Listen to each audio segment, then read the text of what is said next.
Good morning student. आज हम लोग द्वितीय खंड का लेसन 8 शुद्ध वायु एवं सनातन का महत्व पढ़ेंगे। ठीक है, आप लोग निकाल लीजिए पेज नंबर 71। निकाल लिया सभी ने? चलिए अब स्टार्ट करते हैं। देखो बेटा, कहा जाता है वायु और जल मनुष्य के लिए प्राणदायिनी होते हैं। ठीक है, वायु और जल के मनुष्य के लिए प्राणदायिनी होते हैं। जल बिना तो मनुष्य 2-3 दिन तक जीवित रह सकता है, परंतु वायु बिना कुछ पल भी जीवित रहना असंभव होता है। वायु बिना तो हम कुछ भी पल जीवित नहीं रह सकते हैं। इसे मानव जीवन का प्राण कहते हैं। वायु को मानव जीवन का प्राण कहा जाता है। इसके बिना मनुष्य का जीवन असंभव है। ये केवल मानव जीवन के लिए ही नहीं, बल्कि वनस्पति जगत तथा सभी जीव के लिए आवश्यक होता है। इसके बिना पृथ्वी पर जीवन जो है वह संभव नहीं है। इसलिए हम देखते हैं कि वायु मनुष्य के लिए आवश्यक है। अच्छा, अब हम जान ले वायु का संगठन। ठीक है, अब हम पढ़ेंगे वायु का संगठन। वायु का संगठन, वायु अनेक गैसों का मिश्रण होता है। वायु जो है वह अनेक गैसों का मिश्रण होता है। प्रारंभ में इसे वायु का एक ही तत्व माना जाता था। प्रारंभ में इसे वायु का एक ही तत्व माना जाता था, लेकिन बाद में अनेक रसायन शास्त्रियों ने इसे यह सिद्ध कर दिया कि यह अनेक गैसों का मिश्रण है। बाद में इसमें अनेक रसायन शास्त्रियों ने बताया कि यह अनेक गैसों का मिश्रण है। अब इसमें कौन कौन सी गैस होती है? देखो, इसमें होती है ozone, nitrogen, carbon dioxide, argon. ये सारी गैसों का ये मिश्रण होता है।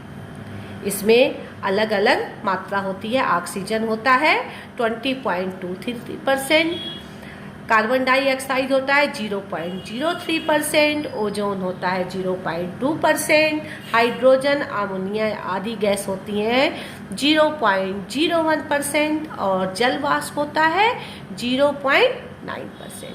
और नाइट्रोजन इसमें सबसे अधिक होता है, वह होता है 98.8%। अब देखो, इन सभी गैसों का क्या अपना अलग अलग महत्व होता है। ऐसे तो हम जानते हैं कि ऑक्सीजन जो है वह सबसे महत्वपूर्ण गैस है। इसे प्राणवायु या जीवनदायिनी गैस भी कहते हैं। फिर इसकी जो मात्रा होती है वो नाइट्रोजन से बहुत कम होती है, फिर भी इसको प्राणदायिनी कहते हैं। इसकी अधिकता से शरीर के अंदर जलन होने लगती है। इसके अगर ऑक्सीजन अधिक हो जाए तो इससे की अधिकता से शरीर के अंदर जलन होने लगती है। और इसकी तीव्रता को कौन कम करता है? नाइट्रोजन। इसलिए नाइट्रोजन का वायु के संगठन में कम महत्व नहीं है। ये क्या करता है? ऑक्सीजन की जो जलन होती है उसको नाइट्रोजन कंट्रोल करता है, कम करता है। इस तरह से हम देखते हैं ऑक्सीजन का क्या हमारे वायुमंडल में कार्य है। दूसरा देखो, नाइट्रोजन का हम समझ ही गए कि नाइट्रोजन अत्यंत महत्वपूर्ण गैस है। ऑक्सीजन को तो हम कहते हैं कि ये प्राणदायिनी गैस है, लेकिन इसका ये वायुमंडल में 78.8% होता है। और इसका मेन काम होता है कि ऑक्सीजन अधिक ना हो, इस वजह से ये क्या करती है, उसकी तीव्रता को क्या करती है? कम करती है इसकी तीव्रता को। और क्या करती है? नाइट्रोजन कम करती है। कार्बन डाइऑक्साइड गैस, अब सभी लोग जानते हैं कि ये गैस वस्तुओं के जलने, सड़ने, प्राणियों के निश्वसन से उत्पन्न होती है। इसके अधिकता से क्या होता है? वायुमंडल दूषित हो जाता है। इसलिए वायुमंडल में इसकी मात्रा बहुत कम होती है, 0.3 होती है। वायुमंडल में इसकी अधिकता न हो, इसके लिए हम क्या करते हैं? अनेक प्रकार के पेड़ पौधे लगाते हैं, जिससे जो है इसकी अधिकता ना होने पाए। अब देखो, ओजोन का क्या महत्व है हमारे वायुमंडल में? यह अधिक तीव्र गैस है और ऑक्सीजन का ही ये रूपांतर मानी जाती है। ऑक्सीजन गैस का एक अणु में 2 परमाणु होते हैं, परंतु ओजोन के एक अणु में 3 ऑक्सीजन परमाणु होते हैं। यह गंधयुक्त गैस होती है। मानव स्वास्थ्य के लिए ये लाभकारी मानी जाती है।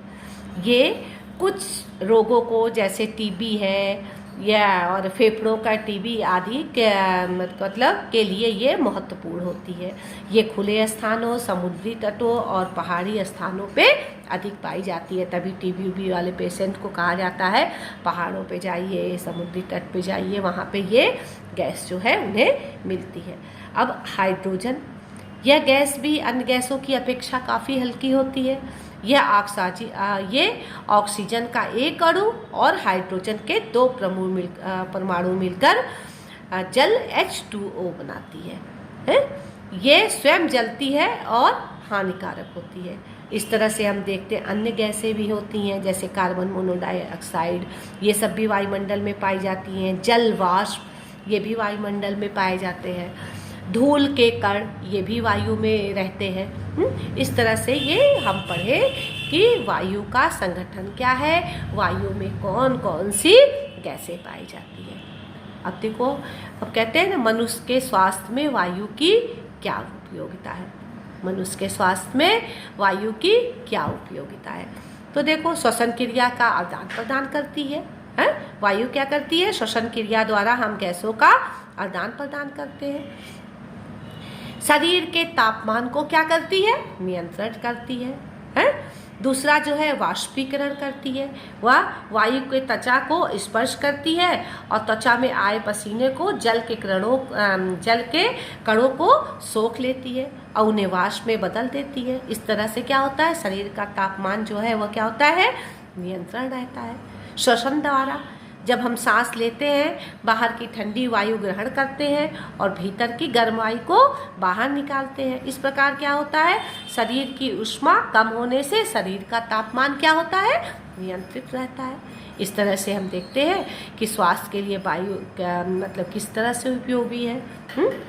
और अब हम पढ़ेंगे कि वायु की अशुद्धियों का क्या कारण है, वायु कैसे अशुद्ध होती है। तो देखो, सबसे पहले वायु की अशुद्धियों के प्रकार में ठोस कुछ कहता है अशुद्धियाँ होती हैं, कुछ गैसीय औषधियाँ होती हैं। अभी हम पढ़े गैसीय औषधियों के रूप में carbon dioxide, carbon monoxide, ammonia, argon, helium, methane आदि ये जो गैस है जो क्या करती हैं, ये हमारे वायुमंडल को क्या करती हैं? अशुद्ध करती है। और कुछ सजीव अशुद्धियाँ होती हैं, जैसे रोगों के जीवाणु हैं, ये सब जो है क्या होते हैं कि हमारे वायुमंडल में शामिल हो जाते हैं। कुछ निर्जीव अशुद्धियाँ भी होती हैं, जैसे कोयले, राख, धूल, मिट्टी, कागज, ये सब क्या करते हैं, हमारे वायुमंडल में मिल जाते हैं और हमारे वायुमंडल को अशुद्ध करते हैं। इसके अतिरिक्त कुछ और भी चीज़ें होती हैं जो हमारे कुछ और भी कारण होते हैं जो हमारे वायु मतलब कि वायु को अशुद्ध करते हैं। जैसे श्वसन क्रिया द्वारा हम सांस लेते हैं, ऑक्सीजन को लेते हैं और कार्बन डाइऑक्साइड को छोड़ते हैं, तो इससे भी क्या होता है, कार्बन डाइऑक्साइड छोड़ने से भी क्या होता है, वायुमंडल में मिलके वो क्या हो जाती है, अशुद्ध हो जाती है। जलने की क्रिया द्वारा भी वायुमंडल अशुद्ध होती हैं, जैसे हम भोजन पकाना, पानी गर्म करना, ईंधन के रूप में पेट्रोल, डीजल, ये सब के करने से क्या होता है, कार्बन डाइऑक्साइड तथा कार्बन मोनोऑक्साइड उत्पन्न होती है और ये क्या करती है, वायु को अशुद्ध करती है। अनेक पदार्थों के सड़ने से भी वायु अशुद्ध होती है, उसकी गंदगियाँ जाकर के वायुमंडल में मिल जाती हैं। मृत प्राणियों के विघटन द्वारा भी क्या होता है, ये सब इससे जो है कार्बन डाइऑक्साइड और अन्य गैसें उत्पन्न होती हैं जो हमारे वायुमंडल को अशुद्ध करती हैं। धूल के कणों द्वारा वायुमंडल अशुद्ध होता है। जल वाष्प, जैसे बरसात के मौसम में क्या होता है, सीलन वाले स्थानों में नमी की अधिकता होने के कारण क्या होता है, वायु में भी आर्द्रता आ जाती है और वहाँ पानी की सूर्य की किरणें या अन्य उष्णता के कारण भाप बन जाती हैं और ये भाप क्या होता है, वायुमंडल में मिलने से वायु जो है, ये वायुमंडल में जब मिलता है तो क्या होता है, वायु जो है वो क्या होता है, भारी हो जाता है और हमारे शरीर पे वह हानिकारक प्रभाव डालता है। वृक्षों के काटने से भी हमारी वायु क्या कहलाता है, अशुद्ध होती है। क्यों? क्योंकि वृक्ष हमें क्या देते हैं, ऑक्सीजन प्रदान करते हैं, और कार्बन डाइऑक्साइड को जो हमारे वायुमंडल में अनेक जो है वो है कार्बन डाइऑक्साइड होते हैं, उनको क्या करते हैं, अपने अंदर ले लेते हैं और हमें शुद्धता के रूप में ऑक्सीजन देते हैं। तो इस तरह से और भी अनेक प्राकृतिक आपदा के कारण भी हमारा जो है वायु जो है क्या कहता है, अशुद्ध होती है। जैसे भूकंप आ जाना, ज्वालामुखी का फूटना, ये सब भी जो है वह हमारे वायुमंडल को अशुद्ध करता है। अब देखो पढ़ेंगे हम वायुमंडल को शुद्ध करने के क्या क्या उपाय हैं। अब देखो प्राकृतिक साधन क्या है, वनस्पति लगाना, सूर्य के प्रकाश क्या पड़ना, वर्षा के द्वारा, तेज हवा और आंधी भी जब चलती है तो वह वायुमंडल को क्या करती है, साफ करती है। वर्षा भी जब होती है तो क्या होता है, अनेक जो वायुमंडल में धूल के कण या अन्य चीज़ें जो होती है वर्षा के रूप में पृथ्वी पे आ जाती हैं और वायुमंडल जो होता है क्या होता है, एकदम शुद्ध हो जाता है। देखो हम अक्सर देखते हैं क्या होता है, बरसात जब खूब होती है उसके बाद जब धूप निकलती है तो क्या होता है, वातावरण एकदम शुद्ध हो जाता है। इस तरह से क्या होता है कि अनेक औषधि जो है जो हम पौधों से प्राप्त करते हैं, इन पौधों से निकलने वाला क्लोरोफिल जीवाणुनाशक होता है। वायुमंडल के संपर्क में आने से उनसे निकलने वाली ऑक्सीजन युक्त वायु से क्लोरोफिल की अपनी सुगंध होती है और जीवाणु को नष्ट कर देती है ये। जैसे नीम है, कहते हैं नीम का पेड़ लगाओ, तुलसी का पेड़ लगाओ, पिपरामिंट का पेड़ लगाओ, पुदीने का पेड़ लगाओ, इससे क्या होता है, वायुमंडल शुद्ध हो जाता है। कुछ कृत्रिम साधन भी होते हैं, जैसे उसके द्वारा भी हम वायुमंडल की अशुद्धियों को दूर कर देते हैं। जैसे खुले मकान, खुले और हवादार होने चाहिए, और घर तथा आसपास के वातावरण को हम स्वच्छ रख सकते हैं। शौचालय घर के अंदर बनाएं, किसी भी वस्तु को सड़ने और गलने और उसको नष्ट कर देने चाहिए, हैं। इस तरह से हम देखते हैं कि बस्ती अपने शहरों में क्या होता है, कारखाने आदि नहीं अधिक खोलने चाहिए। संक्रामक रोगग्रस्त व्यक्ति को छींकने, खांसते तथा मुख पे रुमाल रख लेना चाहिए। उसके अनेक गंदगियों को नष्ट कर देना चाहिए। तो ये सब हम देखते हैं कि वायुमंडल को शुद्ध करने के उपाय हैं। अब देखो इसमें और क्या है, संवातन क्रिया। संवातन क्रिया क्या होती है बेटा? अक्सर पूछता है संवातन क्रिया से आप क्या समझते हैं। देखो संवातन का अर्थ होता है कि अशुद्ध वायु को हल्की करके घर से बाहर करना और उसके स्थान पे शुद्ध वायु को भर लेना, यही संवातन क्रिया का कार्य होता है।